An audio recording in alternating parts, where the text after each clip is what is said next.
Assalamualaikum warahmatullahi wabarakatuh. Nama saya Meza Firmansyah dari kelompok 3 yang akan membahas tentang akhlak terhadap Rasulullah Shallallahu Alaihi Wasallam. Ada 4 subbab yaitu A. Mencintai dan memuliakan Rasul, B. Mengikuti dan menaati Rasul, C. Mengucapkan salawat dan salam, D. Waktu dan teks salawat dan salam.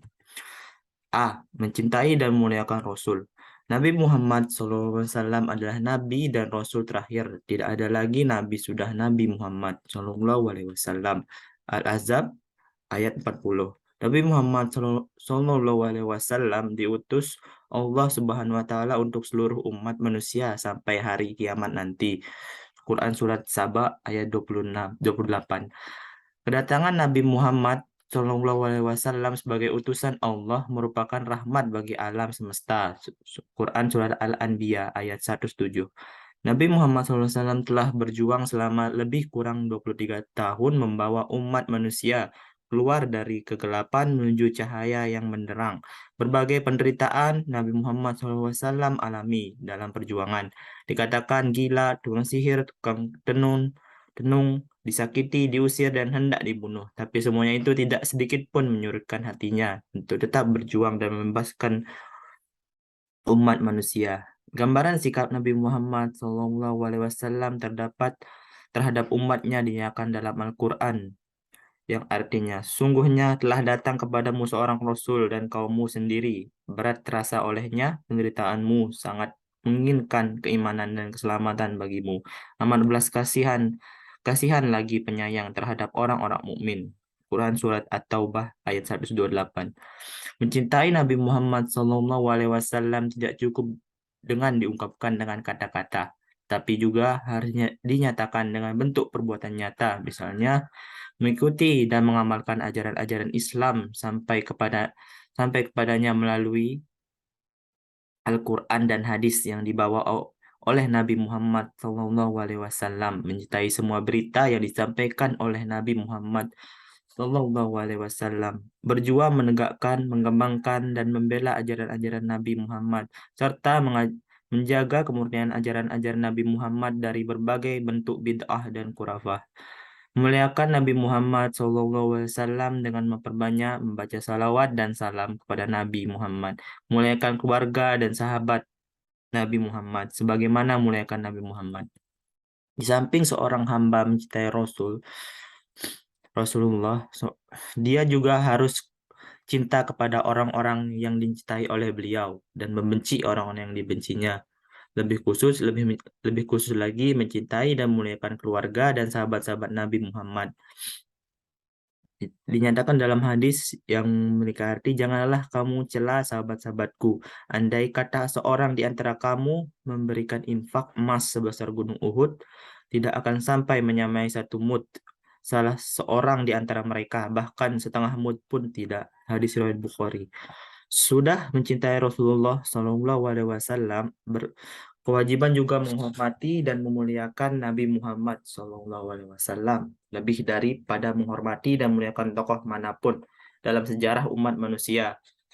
Di antara bentuk penghormatan dan pemuliaan terhadap beliau adalah tidak boleh mendahului Nabi Muhammad SAW dalam mengambil keputusan atau menjawab pertanyaan. Hai orang-orang yang beriman, janganlah kau mendahului Allah dan Rasul-Nya dalam bertakwalah kepada Allah. Sungguhnya Allah Maha mendengar lagi Maha mengetahui. Quran Surat Al-Hujurat ayat 1. B. Mengikuti dan menaati Rasul. Mengikuti Rasulullah SAW adalah salah satu bukti kecintaan seorang hamba terhadap Allah Subhanahu wa Ta'ala. Allah Subhanahu wa Ta'ala berfirman, katakanlah, jika kamu benar-benar mencintai Allah, ikutilah aku. Niscaya Allah mengasihi dan mengampuni dosa-dosamu. Allah Maha Pengampun lagi Maha Penyayang. Quran Surat Ali Imran ayat 31. Dalam banyak ayat, Allah Subhanahu wa Ta'ala meletakkan perintah taat kepada Rasulullah sudah perintah taat kepada Allah. Ada kalanya perintah taat kepada Rasulullah disebut secara eksplisit sehingga kalimatnya menjadi taatlah kepada Allah dan taatlah kepada Rasul. Dan ada kalanya dengan adhafkan, diikutkan saja kepada perintah taat kepada Allah. Sehingga kalimatnya menjadi taatlah kepada Allah dan Rasulnya. Seperti dalam dua ayat berikut ini. Hai orang-orang yang beriman, taatilah Allah dan taatilah Rasulnya dan ulil amri di antara kamu. Kemudian jika kamu berlainan pendapat tentang suatu, maka kembalikanlah ia kepada Allah, Al-Quran, dan Rasul sunnahnya.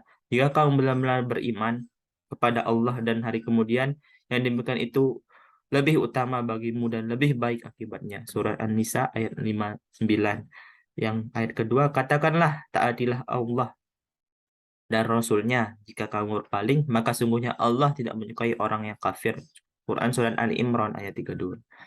Perbedaan redaksi tersebut menunjukkan bahwa Rasulullah Shallallahu Alaihi Wasallam diberi kewenangan tidak hanya menjelaskan dan menegaskan ajaran dan aturan Allah dalam Al-Quran, tapi juga dalam menetapkan apa-apa yang belum ditetapkan oleh Al-Quran, seperti sholat misalnya. Nabilah yang menunjukkan bagaimana tata cara sholat yang di dalam Al-Quran tidak dijelaskan. Nabi Muhammad SAW bersabda, "Salatlah kamu sebagaimana kamu melihat aku sholat." Hadis riwayat Bukhari. Di samping perintah mengikuti dan menaati Rasul, banyak ayat yang memberikan peringatan keras untuk tidak menantang Nabi Muhammad SAW. Misalnya, dan barang siapa yang menantang Rasul sudah jelas kebenaran baginya dan mengikuti jalan yang bukan jalan orang-orang mukmin. Kami biarkan ia leluasa terhadap kesesatan yang telah dikuasainya itu dan kami masukkan ia ke dalam jahanam. Dan jahanam itu seburuk-buruknya tempat kembali. Quran Surah An-Nisa ayat 115. Ajaran Al-Quran dan Sunnah yang diwariskan oleh Rasulullah SAW bersifat komprehensif, mencakup seluruh aspek kehidupan. Secara garis besar, warisan Rasulullah SAW tersebut dapat dibagi kepada akidah, ibadah, akhlak, dan muamalah. Di antara empat aspek tersebut, ada yang dijelaskan secara terperinci, oleh karena itu bersifat statis, dan ada yang hanya bersifat garis besar atau prinsip-prinsip saja sehingga bersifat dinamis. Yang bersifat statis itu adalah aspek akidah, ibadah, akhlak dalam pengertian nilai baik dan buruknya tidak berubah, tetapi memanifestasikannya bisa berubah. Dan sebagian kecil aspek muamalah, yaitu cara kehidupan berkeluarga. Sedangkan yang bersifat dinamis adalah sebagian besar aspek muamalah, politik, ekonomi, sosial budaya, hukum, dan lain-lainnya. Jalan yang statis tidak boleh mengalami perubahan karena berfungsi sebagai dasar dan landasan normatif yang membingkai dan mewarnai semua aspek kehidupan manusia sejak pertama kali diajarkan oleh Rasulullah SAW kepada para sahabat sampai kepada zaman kita sekarang ini. Dan untuk masa seterusnya, aspek-aspek statis itu tidak boleh mengalami perubahan. Apabila terjadi perubahan akibat pengaruh yang datang dari luar Islam, baik dari agama-agama maupun budaya lain, maka menjadi tugas umat Islam umumnya dan para ulama pembaharu khususnya untuk melakukan pemurnian. Yang dibersihkan dari aspek akidah adalah unsur-unsur syirik dan khurafah. Dan dari aspek ibadah adalah unsur-unsur bid'ah. Sedangkan dari aspek akhlak, nilai baik buruk yang sudah mengalami pergeseran dikembalikan kepada nilai-nilai Al-Quran dan Sunnah. C. Mengucapkan salam dan selawat dan salam. Di antara hak Nabi Muhammad SAW yang disyariatkan ke Allah Subhanahu wa Ta'ala atas umatnya adalah agar mereka mengucapkan salawat dan salam untuk Nabi Muhammad. Allah SWT memerintahkan kepada orang-orang yang beriman agar mengucapkan salawat dan salam bagi Nabi Muhammad SAW sebagaimana firman-Nya dalam surat Al-Ahzab ayat 56 yang artinya, punya Allah dan malaikat-malaikatnya bersalawat untuk Nabi. Hai orang-orang yang beriman, bersalawatlah kamu untuk Nabi dan ucapkan salam penghormatan kepadanya. Ayat tersebut menjadi dalil untuk mengucapkan salawat dan salam kepada Nabi Muhammad SAW. Mengucapkan salawat dan salam berarti mematuhi perintah Allah Subhanahu wa Ta'ala. perintah untuk berselawat dan salam kepada Nabi Muhammad SAW dalam ayat diawali oleh Allah Subhanahu wa Ta'ala dengan pernyataan bahwa Allah dan para malaikatnya berselawat kepada Nabi Muhammad SAW. Hal itu di samping menunjukkan betapa mulia dan terhormat kedudukan Nabi Muhammad SAW di sisi Allah, juga menunjukkan betapa pentingnya perintah berselawat dan salam itu dilakukan. Bahkan untuk memastikan bahwa setiap orang yang beriman akan mengucapkannya, selawat dan salam ini dijadikan salah satu bacaan dalam sholat. Sekalipun Allah Subhanahu wa Ta'ala dan para malaikat berselawat kepada Nabi, tapi pengertian salawat masing-masing tentu berbeda dengan salawatnya dengan orang-orang yang beriman. Salawat adalah jamak dari kata sholat yang berarti doa, keberkahan, kemuliaan, kesejahteraan, dan ibadah. Arti berselawat dapat dilihat dari pelakunya. Jika salawat itu dari Allah, maka memberi rahmat kepada makhluk. Jika selawat itu dari malaikat, adalah istighfar, permohonan ampun. Sedangkan selawat dari seorang mukmin, maka suatu doa agar memberi rahmat dan kesejahteraan kepada Nabi Muhammad SAW dan keluarganya. Imam Ibnu Katsir menyebutkan dalam tafsirnya ketika menafsirkan ayat di atas bahwa Imam Bukhari meriwayatkan Abu Aliyah berkata, Solawat adalah pujiannya kepada Nabi di sisi malaikat, sedangkan solawat para malaikat adalah doa.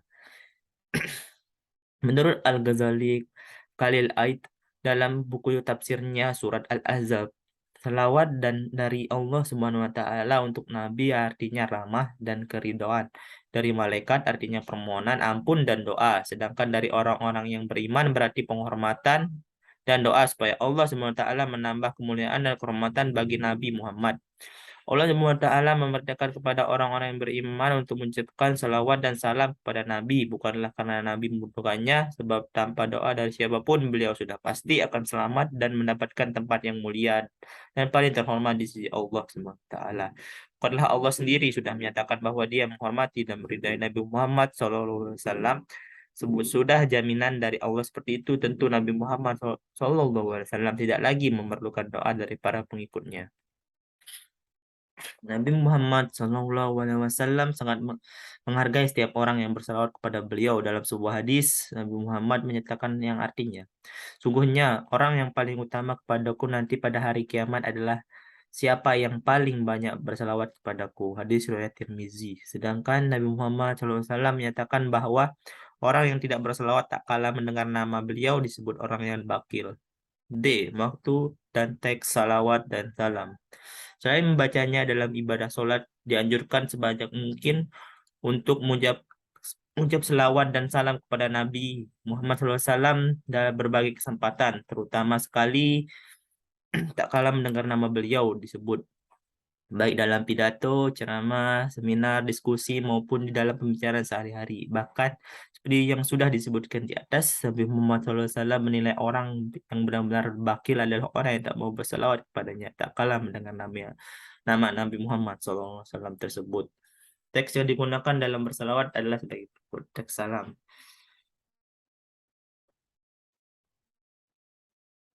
Semoga keselamatan bagi engkau, wahai Nabi, beserta rahmat dan berkah dari Allah. Teks salawat artinya, ya Allah, limpahkanlah rahmatmu kepada Muhammad dan keluarganya, sebagaimana engkau telah melimpahkannya kepada Ibrahim dan keluarganya. Dan berkatilah Muhammad dan keluarganya, sebagaimana engkau telah memberkati Ibrahim dan keluarganya. Sungguhnya engkau yang maha terpuji dan maha mulia. Sedangkan di luar sholat tidak ada teks yang baku yang harus dibaca. Dengan demikian, dibebaskan menggunakan teks yang dikuasai asal menggunakan kalimat salawat dan salam. Boleh dalam bentuk kata kerja, boleh juga dalam bentuk masdar. Dalam pengertian doa yang ditujukan kepada Allah Subhanahu wa Ta'ala. Contoh teks yang dibawa tak kalah mendengar nama Nabi tersebut adalah, semoga Allah memberikan salawat dan salam kepada beliau, atau ya Allah berikan salawat dan salam kepada beliau. Contoh teks salawat dan salam untuk awal pidato, ceramah, atau kesempatan lainnya. Ini adalah selawat dan salam semoga dilimpahkan Allah untuk Nabi dan Rasul yang paling mulia Muhammad, dan juga untuk keluarga, para sahabat, dan siapa saja mengikuti petunjuk beliau sampai pada hari akhir nanti. Secara tertulis, ucapan selamat, salawat dan salam sudah nama Nabi Muhammad SAW, samping ditulis lengkap juga dapat ditulis dengan singkatan SAW Shallallahu Alaihi Wasallam. Demikianlah sebagai wujud dari iman, cinta dan hormat kepada Nabi Muhammad SAW dan juga bentuk terima kasih terhadap jasa-jasa Nabi Muhammad SAW yang tidak ada tandingnya untuk umat manusia, lebih khusus lagi untuk orang-orang yang beriman, terus tentu tidak sepantasnya berhemat-hemat mengucapkan salawat dan salam kepada beliau. Apalagi sampai jatuh ke tingkat bakil, sebagaimana dinyatakan sendiri oleh Nabi Muhammad SAW. Apalagi mengingat manfaat dari selawat dan salam itu justru untuk kebaikan diri sendiri. Sallallahu alaihi wasallam wa ala alihi wa sahbihi ajma'in wa man tabi'ahuda ila yaumiddin. Sekian presentasi dari saya. Assalamualaikum warahmatullahi wabarakatuh.